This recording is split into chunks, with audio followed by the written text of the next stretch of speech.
Hello friends, welcome to my channel. இன்றைக்கி தமிழ் புத்தாண்டுக்கு எங்கள் வீட்டில் நான் என்னென்ன லஞ்ச் செஞ்சேன்னு சொல்லி பார்க்கலாம் வாங்க. மாங்காய் முருங்கைக்காய் சாம்பார் செஞ்சேன். அதுக்கு ஒரு பாத்திரத்தில் 2 ஸ்பூன் அளவுக்கு எண்ணெய் சேர்த்துக்கோங்க. எண்ணெய் நல்லா சூடானோடனே 1 ஸ்பூன் அளவுக்கு கடுகு உளுந்து சேர்த்துக்கோங்க. கடுகு நல்லா பொரிஞ்சு வந்தோடனே 2 மீடியம் சைஸ் வெங்காயத்தை நீளவாக்கில் கட் பண்ணி சேர்த்துக்கோங்க. சேர்த்துட்டு நல்லா கலந்து கொடுங்க. வெங்காயம் நல்லா வதங்கினோடனே 3 தக்காளி, நல்லா பெரிய தக்காளியை 3 தக்காளியை கட் பண்ணி சேர்த்துக்கோங்க. தக்காளி சேர்த்துட்டு நல்லா கலந்து கொடுங்க. வெங்காயம் தக்காளி சீக்கிரமாக வதங்கிறதுக்காக உப்பு, சாம்பாருக்கு தேவையான அளவுக்கு உப்பு இந்த ஸ்டேஜில் சேர்த்துக்கோங்க. உப்பு சேர்த்துட்டு நல்லா கலந்து கொடுங்க. தக்காளி நல்லா வதங்கி வந்தோடனே நம்ம கட் பண்ணி வச்சுருக்க முருங்கைக்காயும் மாங்காவையும் சேர்த்துக்கலாம். நான் நீட்ட மாங்காய் எடுத்திருக்கேன். இந்த மாங்காய் கரையாது, புளிப்பும் அதிகம் இருக்காது. அதனால் நான் முருங்கைக்காவோட சேர்த்துட்டேன். நீங்கள் குண்டு மாங்காய், கரையிற மாங்காவாக எடுத்தீங்க அப்படின்னா முருங்கைக்காய் பாதி வெந்ததுக்கப்புறம் சேர்த்துக்கோங்க. மஞ்சத்தூள் ஒரு 1/2 ஸ்பூன் அளவுக்கு சேர்த்துக்கோங்க. சாம்பார் பொடி 3 ஸ்பூன் அளவுக்கு சேர்த்துக்கோங்க.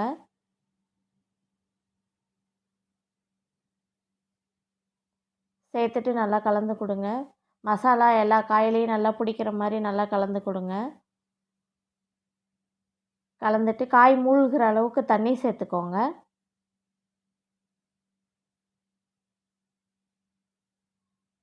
தண்ணி சேர்த்துட்டு நல்லா கொதிக்க விடுங்க. காய் நல்லா வெந்து வரட்டும். காய் நல்லா வெந்து வந்தோடனே நான் 100 கிராம் அளவுக்கு துவரம்பருப்பு வேக வச்சு வச்சுருக்கேன். வெறும் மஞ்சத்தூள் தண்ணி மட்டும் சேர்த்து வேக வச்சு வச்சுருக்கேன். அந்த துவரம்பருப்பை சேர்த்துக்கலாம். உப்பு கம்மியாக இருந்துச்சு எனக்கு, அதனால் கொஞ்சமாக உப்பு சேர்த்துக்கிட்டேன். இந்த ஸ்டேஜில் நீங்கள் செக் பண்ணி சேர்த்துக்கோங்க. புளி ஒரு சின்ன நெல்லிக்காய் அளவுக்கு புளி சேர்த்துக்கோங்க. நான் புளிப்பு இல்லாத மாங்காய் சேர்த்துருக்கேன், அதனால் புளி சேர்த்துருக்கேன். நீங்கள் சேர்க்கும்போது புளிப்பான மாங்காவாக இருந்தால் புளி சேர்க்க வேண்டாம். மாங்காயில் இருக்க புளிப்பே போதுமானதாக இருக்கும். கருவேப்பிலை கொஞ்சமாக சேர்த்துக்கோங்க. சேர்த்துட்டு நல்லா கலந்து கொடுங்க. மல்லித்தழை கொஞ்சமாக சேர்த்துக்கோங்க. பெருங்காயத்தூள் கொஞ்சம் சேர்த்துக்கோங்க.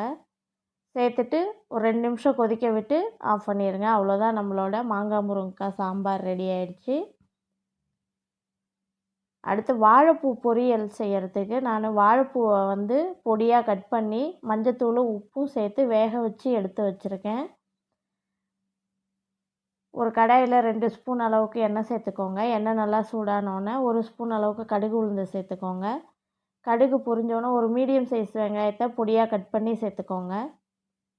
வெங்காயம் சேர்த்துட்டு நல்லா கலந்து கொடுங்க. கருவேப்பிலை கொஞ்சமாக சேர்த்துக்கோங்க. காஞ்ச மிளகாய் 2 சேர்த்துக்கோங்க. உங்கள் காரத்துக்கு ஏற்ற மாதிரி நீங்கள் சேர்த்துக்கோங்க. நான் குழந்தைங்கள்லாம் சாப்பிட்றதுனால காரம் கொஞ்சம் கம்மியாக தான் சேர்த்துருக்கேன். நம்ம வேக வச்சு வச்சுருக்க வாழைப்பூவை இதில் சேர்த்துக்கலாம். தண்ணியை வடிச்சிட்டு சேர்த்துக்கலாம்.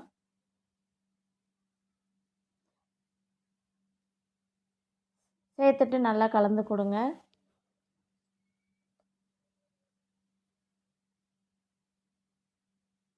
வாழைப்பூ நல்லா வதங்கி வந்தோடனே ஒரு 4 ஸ்பூன் அளவுக்கு தேங்காய் துருவல் சேர்த்துக்கோங்க. தேங்காய் சேர்த்ததுக்கப்புறம் ரொம்ப நேரம் வதங்க வேண்டாம். கொஞ்சம் ஒரு நிமிஷம் மட்டும் வதக்கிட்டு ஆஃப் பண்ணிடுங்க. அடுத்து நம்ம உருளைக்கிழங்கு காரக்கறி எப்படி செய்யலான்னு பார்க்கலாம் வாங்க. ஒரு கடாயில் 2 ஸ்பூன் அளவுக்கு எண்ணெய் சேர்த்துக்கோங்க. 1 ஸ்பூன் அளவுக்கு சோம்பு சேர்த்துக்கோங்க.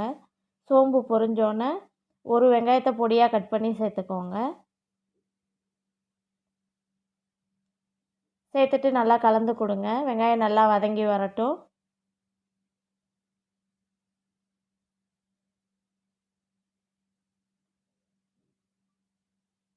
பூண்டு ஒரு 8 பல் அளவுக்கு பூண்டு தட்டி சேர்த்துக்கோங்க. பூண்டு எண்ணெயிலேயே நல்லா வதங்கி வரட்டும். பூண்டு பச்சை வாசனை போகிற வரைக்கும் வதக்கிக்கோங்க. மஞ்சத்தூள் ஒரு 1/4 ஸ்பூன் அளவுக்கு சேர்த்துக்கோங்க. தனி மிளகாத்தூள் 1 ஸ்பூன் அளவுக்கு சேர்த்துக்கோங்க. கரம் மசாலா 1/2 ஸ்பூன் அளவுக்கு சேர்த்துக்கோங்க. சேர்த்துட்டு நல்லா கலந்து கொடுங்க.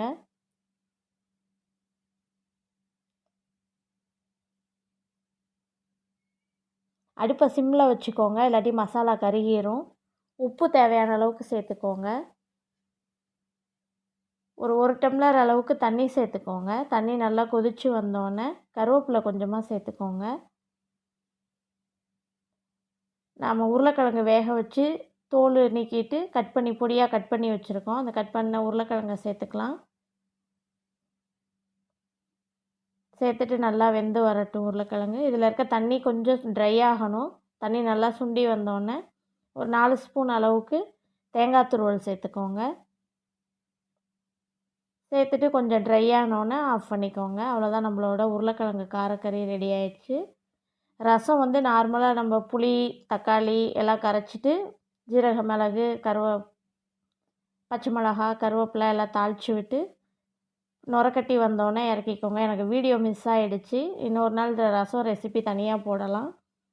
ஒரு கடாயில் 2 ஸ்பூன் அளவுக்கு எண்ணெய் சேர்த்துக்கோங்க. 1 ஸ்பூன் அளவுக்கு கடுகு உளுந்து சேர்த்துக்கோங்க. ஒரு வெங்காயம் பொடியாக கட் பண்ணி சேர்த்துக்கோங்க. இது நம்ம பாவக்காய் பொரியல் செய்கிறது. ஒரு தக்காளியை கட் பண்ணி சேர்த்துக்கோங்க. வெங்காயம் தக்காளி நல்லா வதங்கி வந்தோடனே 1/4 கிலோ அளவுக்கு பாவக்காயை பொடியாக விதையை நீக்கிட்டு பொடியாக கட் பண்ணி சேர்த்துக்கோங்க. தண்ணி எதுவும் சேர்க்க வேண்டாம், எண்ணெயிலேயே வதங்கட்டும். உப்பு தேவையான அளவுக்கு சேர்த்துக்கோங்க. மஞ்சத்தூள் ஒரு 1/4 ஸ்பூன் அளவுக்கு சேர்த்துக்கோங்க. தனி மிளகாத்தூள் 1/2 ஸ்பூன் அளவுக்கு சேர்த்துக்கோங்க. சேர்த்துட்டு நல்லா கலந்து கொடுங்க. அடுப்பை சிம்மில் வச்சுருங்க, இல்லாட்டி கருகிரும். காயில் எல்லா மசாலாவும் பிடிக்கிற மாதிரி நல்லா கலந்து கொடுத்துட்டு இந்த காயிலேருந்து கொஞ்சம் தண்ணி விடும்.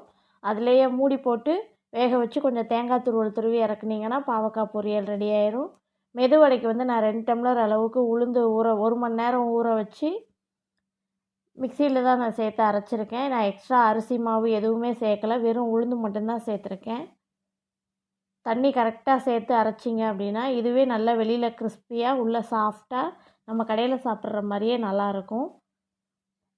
வெங்காயம், ஜீரகம், மிளகு, மல்லி, கருவேப்பிலை, பெருங்காயம் எல்லாம் சேர்த்துட்டு நல்லா கலந்துட்டு நம்ம எப்பயும் செய்கிற மாதிரி வடையை எண்ணெயில் தட்டி போட்டு எடுத்துக்கலாம்.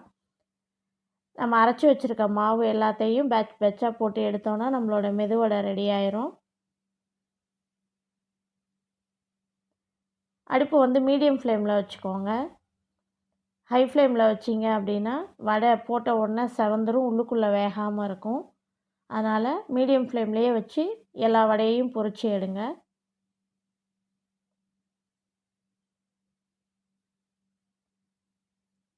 அவ்வளோதான் ஃப்ரெண்ட்ஸ், நம்மளோட மெதுவடை ரெடி ஆகிடுச்சு. பாசிப்பருப்பு பாயசத்துக்கு நம்ம இன்றைக்கி செய்கிறது அரிசியும் பாசிப்பருப்பும் சேர்த்து பாயசம். இதுக்கு நான் 1 டம்ளர் அளவுக்கு பாசிப்பருப்பு, 4 ஸ்பூன் அளவுக்கு கடலைப்பருப்பு ஊற வச்சு 4 விசில் விட்டு எடுத்துருக்கேன்.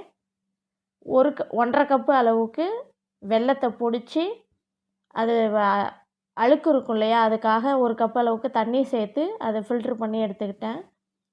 2 ஸ்பூன் அளவுக்கு ஏலக்காய் பொடி சேர்த்துக்கோங்க. நம்ம பச்சரிசி வந்து ஒரு 3 ஸ்பூன் அளவுக்கு ஊற வச்சு அதை மிக்சியில் அரைச்சிட்டு அதில் தண்ணி ஊற்றி அந்த தண்ணியை மட்டும், அரிசி எதுவும் சேர்க்கக்கூடாது, அந்த அரிசி அரைச்ச தண்ணியை மட்டும் இதில் சேர்க்கணும். சேர்த்துட்டு நல்லா கொதிக்க அது திக்காகும். தேங்காய் பால் சேர்க்க விருப்பம் இல்லாதவங்க இந்த மாதிரி ட்ரை பண்ணி பாருங்கள், டேஸ்ட்டு சூப்பராக இருக்கும். ஒரு 3 ஸ்பூன் அளவுக்கு நெய் சேர்த்துக்கோங்க. நெய்யில் முந்திரி திராட்சை தேங்காய் வந்து இதில் நெய்யில் வறுத்து பாயசத்தில் சேர்த்திங்கன்னா டேஸ்ட்டு சூப்பராக இருக்கும். சக்கரை பொங்கல் பாயசம் எல்லாத்துக்குமே வந்து நெய்யில் தேங்காயை வறுத்து சேர்த்திங்கன்னா சீக்கிரம் கெட்டும் போகாது, டேஸ்ட்டும் நல்லாயிருக்கும். லோ ஃப்ளேம்லேயே வச்சுட்டு ஃபஸ்ட்டு அதே மாதிரி முந்திரியை ஃபஸ்ட்டு சேர்த்துருங்க, அதுக்கப்புறம் திராட்சையை சேருங்க. திராட்சை வந்து சீக்கிரமாக வறுபட்டுரும், முந்திரி வறுபட கொஞ்சம் லேட் ஆகும். அதனால் ஃபஸ்ட்டு முந்திரியை சேர்த்து லைட்டாக வறுத்துட்டு அதுக்கப்புறம் திராட்சையை சேருங்க. நம்ம வறுத்து வச்சுருக்க தேங்காய் முந்திரி எல்லாமே சேர்த்துக்கலாம். பாயசம் பாருங்கள் நல்லா கெட்டி ஆகிடுச்சு. அவ்வளோதான், நம்மளோட அரிசி பாசிப்பருப்பு பாயசம் ரெடி.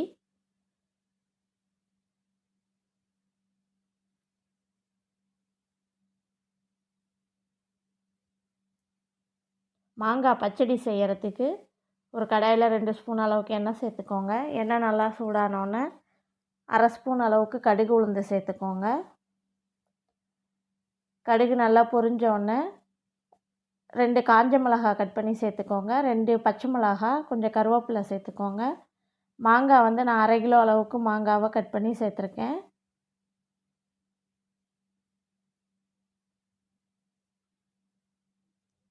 மஞ்சத்தூள் கொஞ்சமாக ஒரு 1/4 ஸ்பூன் அளவுக்கு மஞ்சத்தூள் சேர்த்துக்கோங்க.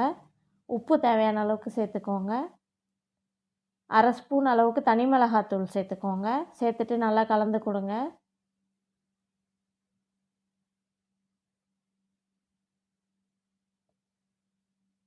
மாங்காய் நல்லா எண்ணெயிலேயே வதக்கிட்டு மாங்காய் மூழ்கிற அளவுக்கு தண்ணி சேர்த்துக்கோங்க.